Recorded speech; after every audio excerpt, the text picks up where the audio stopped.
여러분, 옛말에 친구를 알면 그 사람을 안다는 말이 있죠. 그 사람이 어떤 사람을 사귀고 있는가, 그 사람 주위에 어떤 사람들이 머물고 있는가에 따라서 그 사람의 그런 성격과 그 사람의 존재를 규정해 줍니다.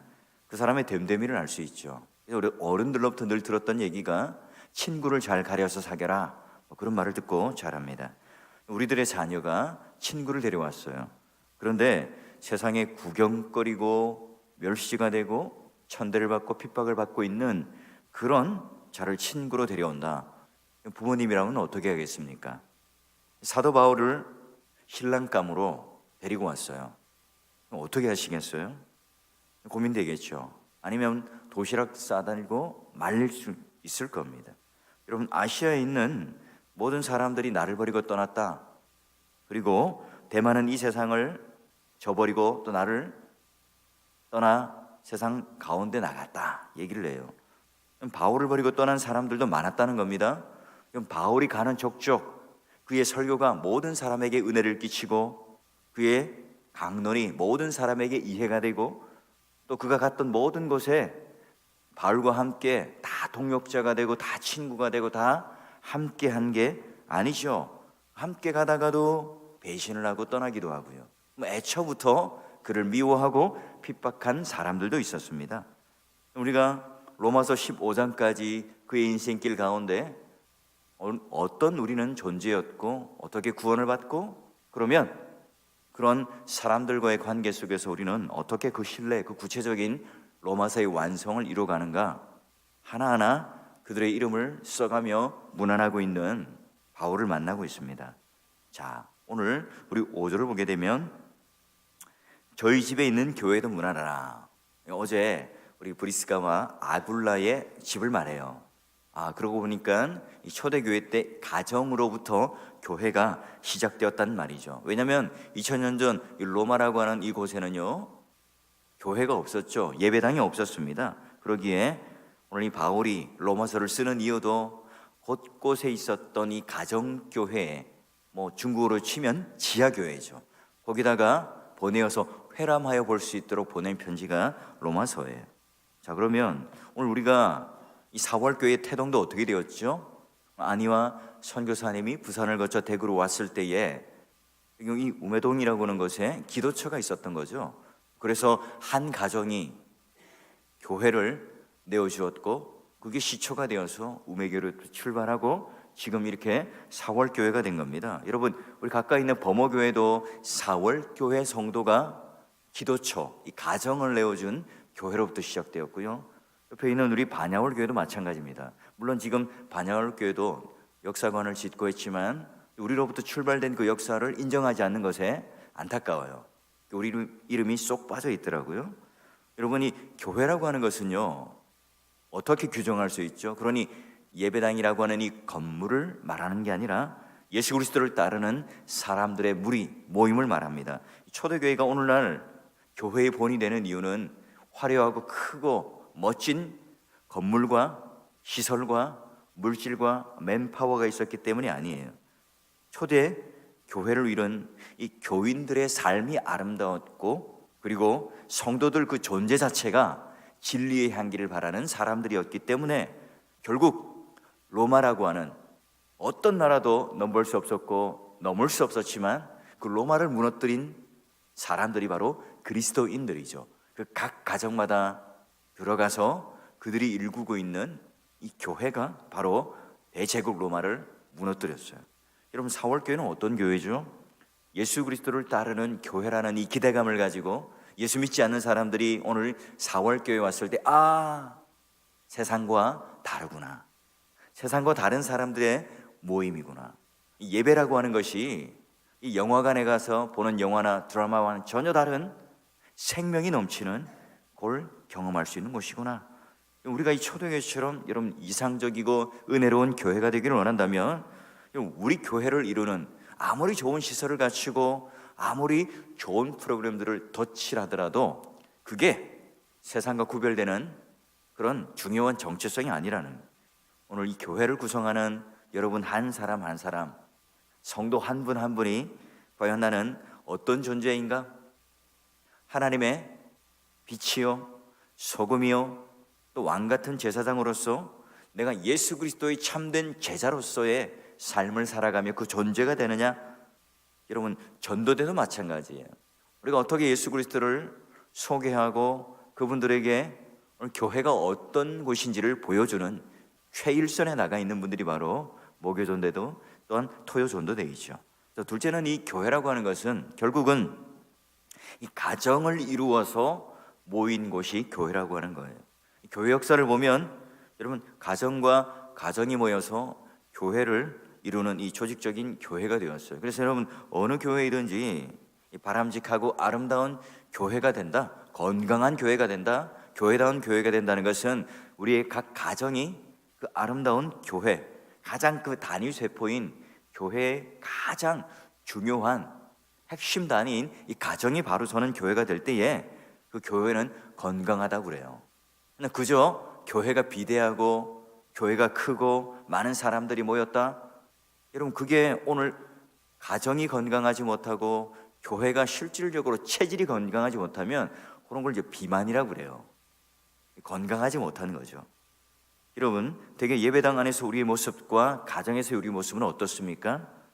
여러분, 오늘 우리가 이 가정을 아름답게 교회로 가꾸어 가지 못할 때 여러분, 이 교회는 절대로 건강할 수 없으며 또 우리 자녀들 또한 우리가 예배당에서 생활하는 우리의 모습들과 가정에서 생활하는 모습들, 소위 말하는 이 가정이라고 하는 것과 교회라는 이 교회가 다른 이 삶을 보여준다면 역시 이제 우리 아이들이 이탈될 수밖에 없을 거예요. 주일학교와 여러분 공예배와 이 가정교회, 가정예배가 오늘날 이 분리되어 있다는 게 굉장히 안타깝습니다. 이 주일학교라고 하는 것도요, 여러분 산업혁명 시절에 영국의 수많은 우리 청소년들 아이들이 노동을 착취당하니 이 주일에도 쉬지 못하고 계속해서 일을 하니까 이제는 종교법으로 인해서 그들을 무조건 쉬도록 하고 교회에서 주일학교를 운영하는 그 복지제도 차원으로 발생된 겁니다. 그게 이제 미국으로 넘어가게 되어서 오늘날과 같은 그런 우리 주일학교 형태가 이루어진 거죠. 근데 그게 이제 출발되었던 좋은 그런 그 원래의 의미가 퇴색된 채 이 어른들과 아이들을 분리해버리는 그런 공교회라고 하는 것이 이 주일학교라고 하는 것과 어린아이를 완전히 떼어버린 그런 왜곡된 형태로 나타나버린 겁니다. 이 사람들은 여기저기 성토합니다. 한국 교회가 출산율도 떨어지죠. 주일학교가 없어지고 있다는 이 위기감 때문에 여기저기 많은 사람들이 말을 해요. 저는 반대로 생각합니다. 이 주일학교가 없어졌고 오히려 이런 상황이 위기가 아니라 저는 기회라고 생각돼요. 오히려 다시 한번 이 아이들과 함께 예배를 드리는 가정이나 교회 오면 아이들과 함께 공예배 속에 출발되는 가치 변환이 필요한 거죠. 예전에는요, 고등학교 딱 졸업하고 대학교를 가면 다 뿔뿔이 흩어졌습니다. 교회를 떠나죠. 아빠, 엄마, 저는요 고등학교 때까지만 딱 교회 잘 다녀드렸으니까 이제 저 자유할 거예요. 떠났습니다. 지금은 언제죠? 중학교 때부터 떠나고 있다는 거예요.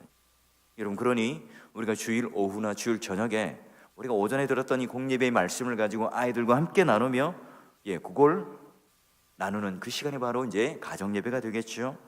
여러분, 그러기에 여러분 평소에 우리가 내 욕망과 관심 있는 것에 충족시키기 위해서 여러 시간 텔레비전도 보고 또 전화, 컴퓨터 게임 여러 가지 우리가 것들을 하지만 그런 것들을 하면서 무의미하게 당진하지만 여러분, 그러고 나서 가정이 바로 서기를 원한다면 그건 이제 욕심이겠죠.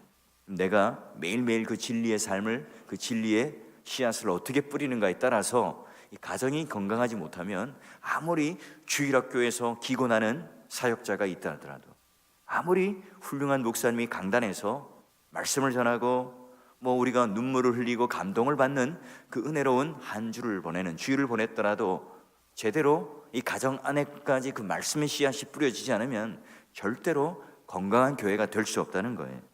여러분, 그러기에 여러분 늘 하나님 앞에 그런 거룩한 부담을 가지고 가장 아버지라고 하는 것은 바로 그런 교회로서의 건강함을 세워가는 이 가장에 대한 책임을 지는 사람이다 하는 것을 꼭 잊지 말기를 바라고요. 우리 어머님도 함께 기도로 동역하고 교회도 이것을 돕는 게 가장 중요한 목양의 핵심 가치인 겁니다.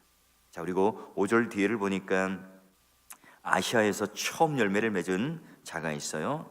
에베네도죠. 그러면 여러분 두 번째, 세 번째 이후에도 열매 맺은 사람들이 나온다는 거죠. 열매라고 하는 것은 뭡니까? 생명이라는 거예요. 봄에 농부가 취미 삼아서 대충 씨앗을 뿌리는 사람은 없을 겁니다. 씨를 뿌리는 목적은 단 하나죠. 가을에 가을거지를 통해서 열매, 생명을 얻기 위해서예요. 그렇다면 우리 4월 교회도 마찬가지죠. 우리의 모든 사역과 목양과 양육과 설교의 모든 방향들은 어디로 가고 있느냐 하는 거예요. 그냥 내 개인의 안위, 내가 그냥 개저 받는 내 개인 어떤 위로, 내가 어떤 개인적인 갈구하는 어떤 것들에 대한 성취, 여기에만 머문다면 우리는 과연 열매 맺는다는 것에 대하여 이해를 하고 있는가 생각해 봐야 되겠죠. 왜냐하면 우리가 교회라고 하는 것은 예수 그리스도의 몸과 잇대어 있는 생명이잖아요. 생명은 결국 생명을 낳게 되어 있다는 거예요.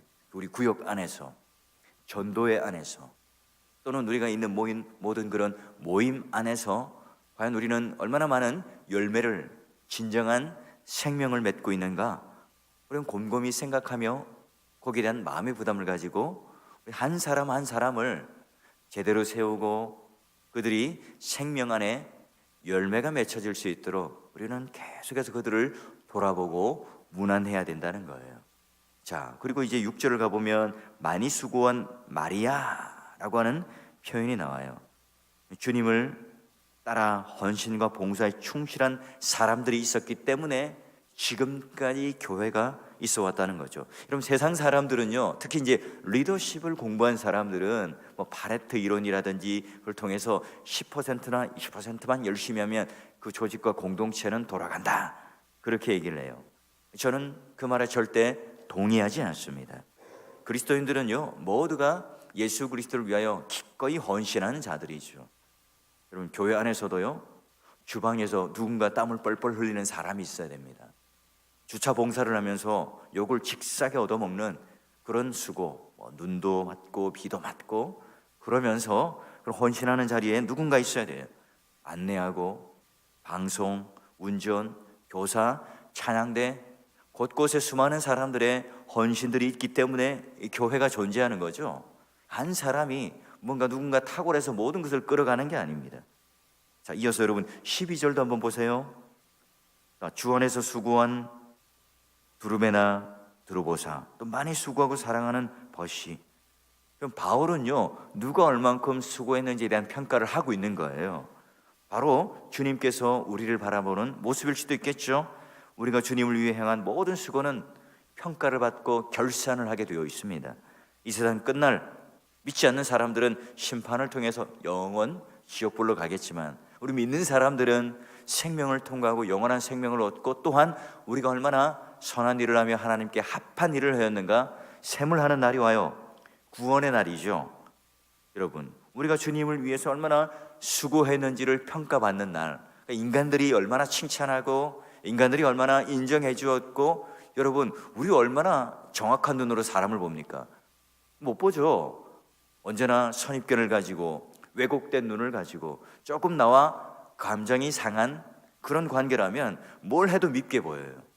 여러분 그런 것처럼 우리가 하나님을 믿고 예수 그리스도를 위해서 헌신한다는 것은 남이 보든 보지 않든 간에 그 헌신에 대한 수고들을 하나님께서 셈하고 계신다는 것. 믿음의 동역자 여러분, 저는 믿음의 선배 모든 우리 어른들에게 감사를 합니다. 우리 믿음의 선배들의 헌신이 없었다면 이런 예배당이 있을 수 있겠습니까? 그분들은 더 많은 수고와 더 많은 헌신들과 이 땀들을 통해서 남이 보이지 않는 여러 가지 물질들, 기도들, 염려들을 통해서 이 예배당이 세워진 거죠.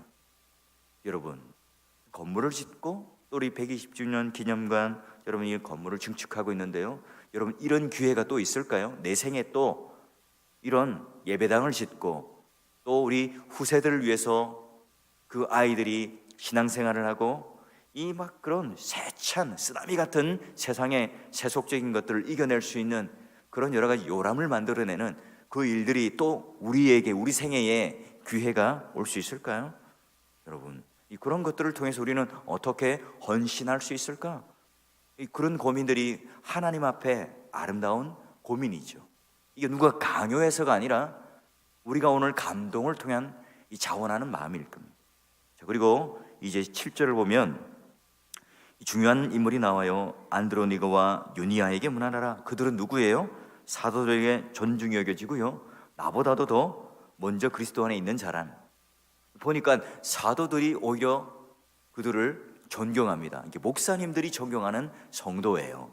게다가 사도 바울보다 먼저 믿었던 사람이라는 겁니다. 훌륭한 믿음을 가진 장로님, 정말로 삶이 그냥 그 자체가 로마서인 존경스러운 권사님, 정말 이름도 빛도 없지만 하나님을 향해서 정말 아름답게 살아가고 있는 성도, 그분들이 있다는 겁니다. 그런데 그들이 뭐예요?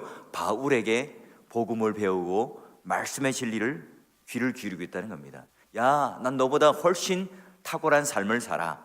난 당신보다 훨씬 예수를 먼저 믿었어. 나는 모태신앙이고 어릴 때 유아세례 교인이고, 당신은 이제 젊을 때 와가지고 뭘 알겠어? 그렇게 하지 않아요. 보니까 사도 바울을 나중에 믿었지만 겸손하게 그의 말에 경청할 줄 알아요. 물론 사도 바울도 수년간 걸쳐서 그 믿음이 검증되었고, 그리고 그가 전한 이 복음이 어떻게 씨앗이 뿌려지고 열매를 맺는가를 그들도 보았기 때문에 바울을 진리의 사람으로 인정하죠. 아, 조금 부족한 점이 있고 조금 약점이 있고 조금 우리와 스타일이 맞지 않더라도, 아 그래, 그분의 말은 하나님 말씀이야. 그분의 말은 어떻게든 하나님의 뜻을 전달하려고 고군분투하고 진액을 짜고 있어. 그런 걸 가지고 그의 말에 귀를 기울여줬다는 거죠. 세월이 아무리 흘러도 그들은 교만에 빠질 수가 없겠죠. 깨어있는 그리스도인으로 사람이 어떠한가에 따라서 진리의 말씀이 왜곡되거나 내치는 것이 아니라 온전히 하나님 말씀으로 흡수하고 그들은 여전히 자라가고 성숙했다는 겁니다. 더불어 여러분, 이제 8절과 9절을 보게 되면 내 사랑하는 또는 나의 사랑하는 암블리아가 나와요. 우르바노와 스다구가 나옵니다. 여러분, 여기 나오는요, 이 바울이 밝히고 있는 이 암블리아는 2000년 전에 노예입니다. 노예. 많은 이 이름들 중에 노예가 있다는 사실에 깜짝 놀라요. 여러분, 바울은요, 그가 어떤 존재인가, 어떤 신분을 가졌는가, 나에게 어떤 관계였는가, 어떤 위치에 있었는가가 중요한 게 아니에요. 그들과 함께 예수 그리스도 안에서 형제고 자매가 되었다면, 그들과 함께 노예들에도, 또한 가장 비천한 사람들에게도, 그리고 그 당시 멸시받았던 여인들을 향해서도 자매여, 형제여 끌어안고 함께 했다는 거예요. 여러분, 그리고 10절 11절도 보면요, 권속, 가족 중, 이 말이 어떤 의미냐면 이 말도 바로 노예라는 뜻이에요. 노예. 여러분, 그 나기수 집에 있는 노예를 문안한다. 여러분, 2000년 전에 이 계급이 있었던 이 사회 얼마나 혁명적이었을까요? 그냥 이렇게 딱 깨놓고 한번 생각해 봅시다. 딱 우리가 예배당에 있는데 예전에 구한말 갓을 쓰고 양반이 있고 거기 부리던 노예가 함께 예배를 드린다는 거예요. 내가 관원이고 내가 사회에서 잘 나가는 위치에 있는 사람이고요, 그때는 얼마든지 노예가 있었던, 인정되었던 사회니까 나와 함께 내 발을 씻어주고 나를 수종들던, 나에게 등짝 두드려 맞고 나에게 멸시당하던 그 노예가 나와 함께 예배당에서 예배를 드리고 있다고요. 그런데 목사님이 당신은 훌륭한 사람이고 주인이고 당신은 이 사람의 종이니 차별하거나 구별하지 않는다는 겁니다. 가히 혁명적인 일이죠. 예수 그리스도 안에서 그들 모두가 하나가 되었다는 것. 여러분, 하루아침에 그런 계급 사회가 완전히 존재함에도 불구하고 그분들이 함께 예배를 드릴 수 있었다는 것. 여러분, 주인의 마음에 아직 내가 예수 그리스도를 믿고 변화되지 않았다면 뭔가 불편함이 있었겠죠. 적응이 안 될 수도 있었을 겁니다. 그러나 여러분, 바울은 그 노예들을 더 사랑하고 더 배려하고 더 아껴주고 더 낫고 연약한 사람들을 위해서 배려하고 있어요. 우리는 어떤 사람이죠? 이 교회라고 하는 것이 어떤 곳일까요? 우리의 모든 사랑이, 우리의 관심이 함께 웃어주고 함께 울어주는 것이 더 낮은 곳에 있는 그 사랑으로 흘러가고 있습니까? 여러분, 그리스도 안에 인정함을 받은 이 아벨라, 얼마나 큰 감격을 누렸을까요?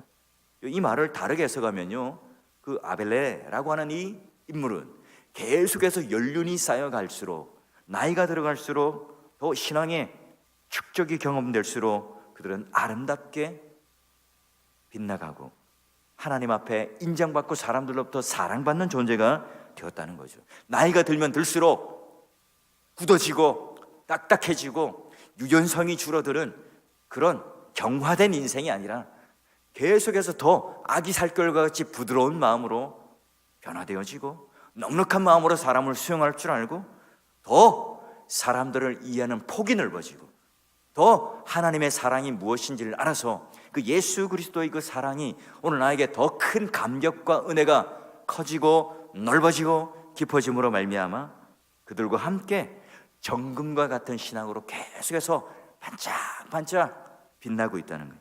그 경험과 연륜이 사람들로부터 인정받는 것뿐만 아니라 예수님으로부터, 주 안에서부터 인정받음으로 나아간다는 거예요. 나이 들어간다는 것 슬픈 일이 아니죠. 그런 차원에서 여러분, 오늘 우리가 하나님 앞에 어떻게 하면 이 바울과 함께 관계 맺었던 이 사람들과 문안을 받으며 나누었던 이 교제의 풍성함, 여러분, 이게 오늘 우리 교회 안에 교제가 되고 성도의 교제가 되고 있습니까? 여러분, 한번 생각해 보시고 오늘 내가 문안해야 할 그런 나를 향해 이런 관계를 가지는 사람들이 있다면 오늘 기도 중에 그분들의 얼굴과 이름들을 기억하며 한번 하나님 앞에 기도하며 나누는 그런 진정한 영적 교제 속에 여러분 마음속에 차고 넘치는 그 은혜의 향연 가운데 들어가고 싶지 않습니까? 여러분, 오늘 내 마음 가운데 막 미움이 넘치고 불편한 관계 속에 있는 사람들 계속 붙들고 뭘 해결하려면 거기에 너무 에너지가 쏟아져요. 다른 것을 할 수가 없어요.